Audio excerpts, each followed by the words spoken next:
கீழ்கண்ட பத்தியை படித்து வினாவிற்குரிய சரியான விடையை தேர்ந்தெடு.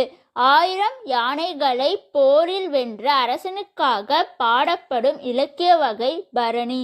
ஆனை 1000 அமரிடை வென்ற மாணவனுக்கு வகுப்பது பரணி என்பது பரணியின் இலக்கணம்.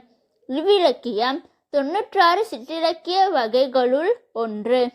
அரசர்கள் இருவருக்கிடையேயான போரில் தோற்ற அரசனது நாட்டின் பெயரால் பரணி பாடப்படும். போருக்குரிய தெய்வமாக காளியை கருதுவர். பரணி இலக்கியங்களுள் மிகச் சிறந்தது கலிங்கத்து பரணி.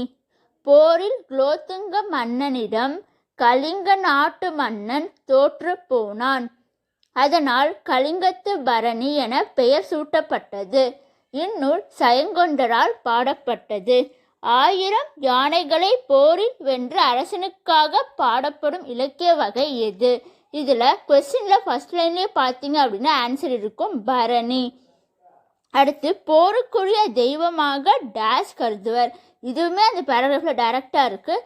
போருக்குரிய தெய்வமாக காளியை கருதுவர். அப்போ காளி. அமர் என்பதன் பொருள் என்ன?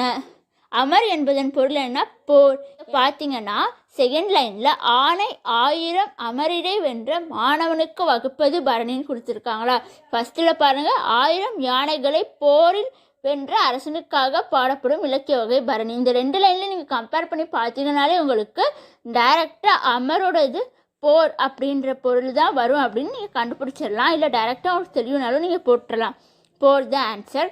96 பிரிக்கும் முறை 90 கூட்டல் 6. பரணி இலக்கியம் யாரால் இயற்றப்பட்டது? சயங்கொண்டர். தேங்க்யூ ஃபார் வாட்சிங் திஸ் வீடியோ. ஏதாச்சும் டவுட் இருந்துச்சுன்னா கமெண்ட் பண்ணுங்கள், கிளியர் பண்ணுறேன். தேங்க்யூ.